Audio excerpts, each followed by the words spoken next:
Bienvenue dans cette vidéo dans laquelle je compte aborder avec vous le sujet de l'argent. C'est un sujet essentiel et il est parfois difficile d'expliquer à ses collaborateurs qu'il y a une différence entre les recettes et les dépenses et donc que ce que l'on met à la fin de la semaine ou à la fin du mois en banque et ce qui reste à la fin de l'année dans sa poche, c'est pas tout à fait la même chose. Alors pour ce faire, je vous propose une méthode ultra simple pour expliquer à votre équipe comment ça marche. Avant toute chose, il va falloir retenir 3 points. La première, c'est que les ratios que je vais vous communiquer sont des ratios généralement constatés dans la profession. Là-dessus, vous pouvez me faire confiance. Deuxième chose, il va falloir faire attention entre le chiffre d'affaires donc encaissé, qui est avec la TVA, et le chiffre d'affaires quand on parle avec les notions comptables, qui est hors TVA. Prenons l'exemple, un collaborateur fait 5 000 € de chiffre d'affaires à la fin du mois, super. La réalité, avec la TVA en moins, on n'est plus qu'à 4 000 € et ce n'est pas tout à fait la même chose. Et le troisième point qu'il faut retenir pour qu'on ait tous le même langage, c'est de séparer le chiffre d'affaires des prestations, par exemple, chiffre d'affaires que l'on réalise avec une coupe, un brushing ou de la technique, et le chiffre d'affaires réalisé avec des produits revente, tels que les produits capillaires, mais aussi bien qu'un séchoir ou même du maquillage. La marge et la rentabilité n'est pas la même, donc c'est important de bien les séparer. Ok, maintenant qu'on parle la même chose, on peut attaquer. Alors pour faire simple, je vous ai pris un billet de 100 €. Voilà, et vous allez imaginer que ce billet de 100 €, c'est votre chiffre d'affaires que vous réalisez sur une année. 100 € de chiffre d'affaires, prestations hors taxes, bien entendu.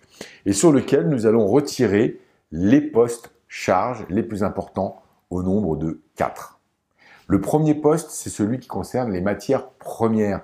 Matières premières qui permettent de faire de la transformation. Je parle des couleurs, de les mèches, des balayages, mais aussi des shampoings techniques qu'on va utiliser pour pouvoir réaliser donc le service prestation.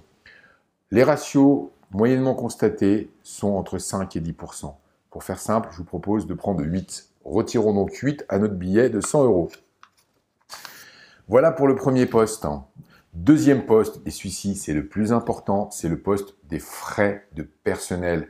Oui, il faut bien payer le salaire, mais aussi les charges patronales. Ce poste est le plus lourd. Si on paye le chef d'entreprise avec ses collaborateurs, on oscille entre 50 et 60%. Pour faire simple, dans notre exemple, je vais prendre 55%, que je vais additionner à mes 8%. Je vais donc arriver à 63%. Déjà, notre billet se réduit en peau de chagrin. Il faut un troisième poste, c'est celui des frais de fonctionnement. Les frais de fonctionnement, ils concernent bien évidemment l'eau, l'électricité, mais aussi votre comptable, les magazines, voire même votre loyer si vous n'êtes pas propriétaire des murs. En général, les ratios constatés sur ce poste sont entre 16 et 22%. Donc, je vais encore rester simple et vous proposer d'arrondir à 20%. 63% plus 20%, et nous arrivons donc à 83%. Là encore, il y a encore un poste, et ce poste-là, ce sont les autres charges, dites charges externes, charges financières. Il faut amortir un bien. Quand vous achetez un bac, il va se déprécier, et donc il va falloir en tenir compte. Si vous achetez les murs, il va falloir rembourser l'emprunt, et là aussi, il va falloir donc payer des intérêts. On pensera aussi aux taxes concernant la radio, par exemple, ou si vous avez une franchise, de pouvoir payer derrière tous ces frais. Donc, il s'oscille entre 5 et 10%. Donc, à 83%, même si j'arrondis à 7%, il nous reste ce que l'on appelle ici votre bénéfice ou votre perte. Ça ne fait pas grand-chose.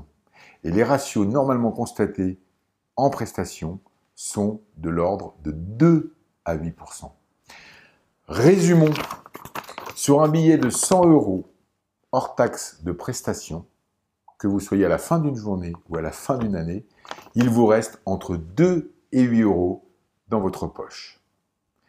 Voilà. J'espère que cet exemple aura été explicite. Vous retrouvez à la fin l'ensemble de l'explication avec le billet et la légende. Et si vous voulez plus d'informations, retrouvez-moi sur Coiffeur Expert Business.